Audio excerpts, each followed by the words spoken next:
안녕하세요, 루장입니다. 미국 정치와 경제에 큰 파장을 줄 수 있는 뉴스, 바로 트럼프 대통령의 셧다운 회동 소식을 다뤄보겠습니다.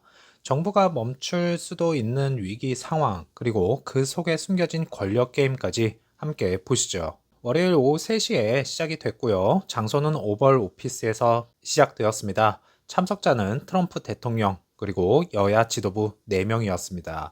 하지만 이 회동이 진짜 협상이 될지 아니면 단순한 정치적 쇼가 될지는 미지수죠. 트럼프의 지출 취소 권한, 대통령이 이미 승인된 예산을 임의로 취소할 수 있는 권리고요. 민주당은 이 권한을 제한하지 않으면 협상 의미가 없다고 보고 있고, 공화당은 민주당이 지나친 요구를 하고 있다고 언급했습니다. 의료 보조 정책에서는 민주당은 코로나19 시절 확대된 보조금 연장을 요구했고요. 공화당은 이것을 단칼에 거절했죠.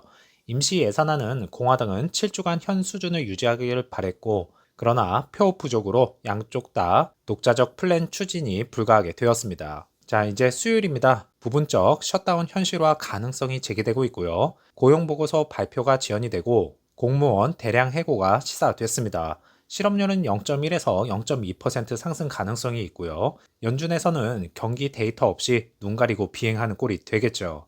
단기적 충격도 크지만 장기 셧다운 시에는 경제 데이터 자체가 마비될 수 있습니다. 민주당의 슈머는 트럼프가 소리만 지르면 시간 낭비라고 언급했습니다. 공화당 2는 민주당이 정부를 인질 삼아 요구를 남발한다고 말했습니다. 언론에서는 이번 회의는 그저 그랜드 스탠딩, 보여주기식이 아니냐는 의견이죠. 대법원은 트럼프가 40억 달러 해외 원조 지출을 거부하면서 합헌 판결이 났고요. 트럼프 쪽에서는 큰 승리다라고 외쳤습니다. 민주당에서는 합의해도 나중에 트럼프가 칼 빼면 끝 아닌가라는 의문을 제기했습니다. 자, 이번 셧다운 회동은 단순한 예산 협상 그 이상이죠. 대통령의 권한, 그리고 의회의 권한, 또한 경제적 충격과 정치적 이득이 맞붙고 있습니다. 앞으로 미국 시장과 글로벌 경제에 어떤 영향을 줄지 한번 끝까지 지켜봐야 되겠고요. 그로 인해 지금 다우와 S&P 500, 나스닥 선물 모두 횡보 상태입니다. 투자자들이 정치적 불확실성을 예의주시하고 있기 때문이겠죠. 트럼프 대통령은 민주당과 백악관 회동을 가졌지만 협상은 교착 상태에 빠졌다고 결론 났습니다. 부통령은 이렇게 이야기했는데요. 셧다운 가능성이 크다. 즉, 수요일 0시 합의가 없으면 셧다운 돌입입니다. 라고 얘기했습니다. 만약 셧다운이 발생이 되면요. 공항 혼란이 예고가 되겠고요. 대규모 해고도 진행되고 무엇보다 중요한 경제 지표 발표가 중단됩니다. 특히 노동통계국은 2055명 직원 중 단 한 명만 근무하게 되는 것이죠. 이 말은 연준과 월가가 필요한 데이터를 못 받게 된다는 뜻입니다. 셧다운 우려와 함께 이번 주 시장은 중요한 이벤트들을 맞이합니다. 화요일 장 마감 이후 나이키 실적 발표가 있겠고요. 노동시장 확인용 구인 이직 보고서가 발표가 되겠고, 금요일엔 연준 정책에 결정적 영향을 미칠 9월 고용 지표가 발표가 돼야 됩니다. 하지만 셧다운이 현실화되면 지표 발표 자체가 지연될 수 있기 때문에 지켜봐야 되는 상황이고요. 현재 연준은 올해 2차례 금리 인하를 시사했지만 최근 혼재된 경제 지표와 정치적 불확실성 때문에 투자자들의 신뢰가 흔들리고 있습니다. 즉, 시장은 셧다운 리스크, 연준 정책 신호 사이에서 줄타기를 하고 있는 상황입니다. 정리하자면 정치적 셧다운 리스크, 연준의 금리 정책 불확실성, 그리고 기업 실적 시즌까지 겹치면서 이번 주 증시는 긴장과 기대가 교차하는 장세가 될 가능성이 크겠습니다. EV 섹터주는 리비아는 마이너스 2.18%, 테슬라는 플러스 0.64%, 루시드는 플러스 0.63% 상승하면서요. 종가는 24.11불이었습니다. 애프터창에서는 플러스 0.17% 상승한 24.15달러였네요. 오늘의 변동 범위는요, 23.73불에서 24.48달러였습니다. 큰 폭의 급등락은 없었지만 하루 내내 안정적인 박스권을 움직임을 보여주었다는 게 정말 다행이죠. 기술적으로는 단기 반등을 시도하지만 거래량이 913만 주로 평균 거래량을 밑돌며 힘이 약한 모습이었습니다. 오더플로우에서는 인플로우는 25.91 밀리언 달러, 아웃플로우는 34.39 밀리언 달러였습니다. 즉 순유출은 마이너스 8.48 밀리언 달러로 매도세가 매수세보다 강했습니다. 이 말은 단기적으로 차익 실현 움직임이 더 우세했다는 뜻이죠. 연속적인 양봉 캔들 랠리로 매수세가 살아있음을 보여주고 있고요. 현재는 25달러 돌파 여부가 핵심 관전 포인트라 할 수 있겠습니다. 자, 조금씩 올라가고 있습니다. 하지만 셧다운이라는 당장의 리스크가 어떤 영향을 줄지 지켜봐야 됩니다. 그래서 루시드 주가는 현재 안정적인 박스권 23.9에서 24.5달러를 형성 중이고요. 거래량 부족으로 추세 전환의 힘은 아직 약하다는 점이 특징이죠. 하지만 향후 그래비티 판매 성과와 글로벌 확장 계획에 따라 새로운 모멘텀을 만들 수 있습니다.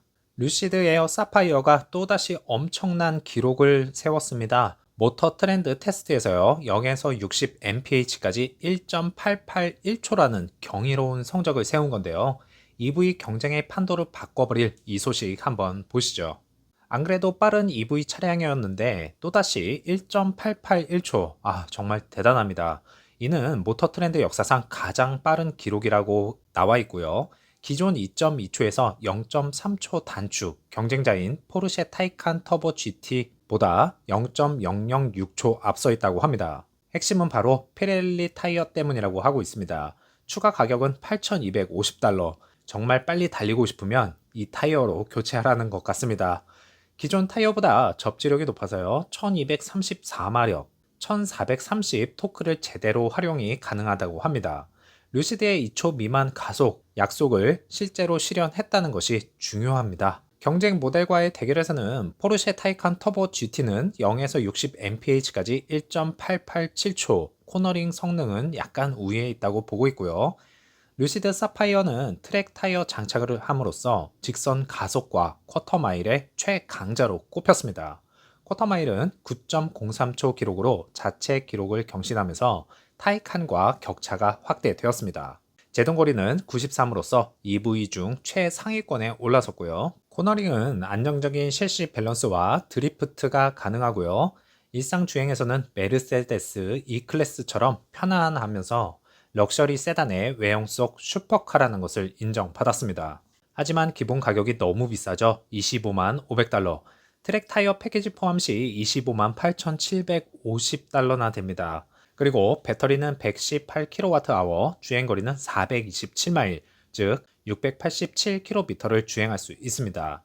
주행 성능, 럭셔리, 실용성까지 모두 갖춘 궁극의 EV라는 것입니다. 루시드에어 사파이어는 이제 단순히 럭셔리 전기차가 아니라 세계에서 가장 빠른 EV로 자리매김했습니다. 슈퍼카 성능을 누리면서도 가족과 함께 탈 수 있는 이 차. 여러분은 과연 어떻게 생각하시나요? 그에 반해 루시드 모터스 임시 CEO 마크 윈터호프가 테슬라를 향해 날린 직설적인 발언이 있었습니다. 모델 S 12년 동안 아무것도 변하지 않았어요 라고 이야기했는데요. 과연 그의 말은 사실일까요? 그리고 이 발언의 의미는 과연 무엇일까요? 파이낸셜 타임스 인터뷰에서 윈터호프는 이렇게 이야기했습니다. 모델 S는 12년 동안 변하지 않았다. 고객들이 새로운 대안을 찾고 있다 라고 말이죠.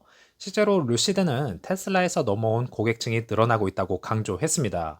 특히 유럽과 미국 시장에서 이런 현상이 두드러지고 있다는 점을 밝혔는데요.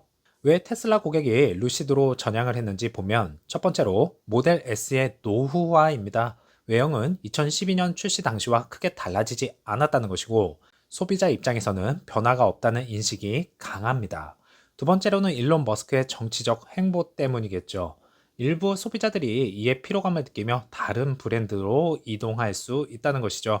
결과적으로 루시드 에어와 그래비티 SUV가 테슬라 고객들의 새로운 선택지로 부상하고 있다는 것입니다. 자, 루시드의 전략은 누누이 말씀드렸듯이 우버와의 대형 계약을 확보했습니다. 그래비티 SUV 2만 대 공급, 이것은 시작에 불과하겠죠. 동시에 미드사이즈 EV 개발 중에 있고요. 가격은 약 5만 달러. 목표는 테슬라 모델 Y와 정면 승부를 걸 예정입니다. 즉 럭셔리 EV 그리고 대중적 가격대 EV는 두 축으로 확장 중입니다. 자, 테슬라 모델 S와 그리고 X의 현황을 보면 윈터호프는 12년간 변한 게 없다고 이야기했지만 2021년 플래드 버전이 추가가 됐고요. 2025년 리프레시 그리고 패키지가 출시가 되었습니다.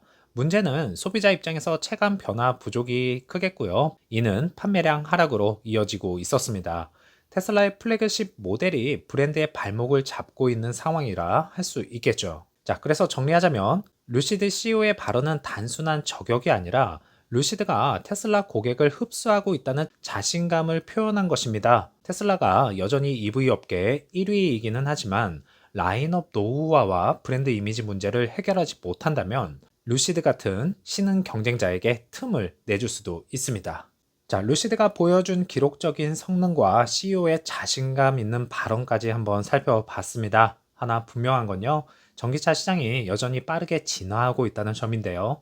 루시드가 테슬라를 자극하고 또 테슬라가 새로운 변화를 내놓으면서 결국 소비자들에게 더 나은 선택지와 혁신이 돌아오게 된다는 것이죠. 앞으로의 전기차 경쟁은 단순히 빠르기와 효율성을 넘어서 브랜드 가치와 고객 경험까지 승부가 날 겁니다. 즐거운 오후 되시고요. 다음 영상에서 찾아뵙겠습니다. 감사합니다.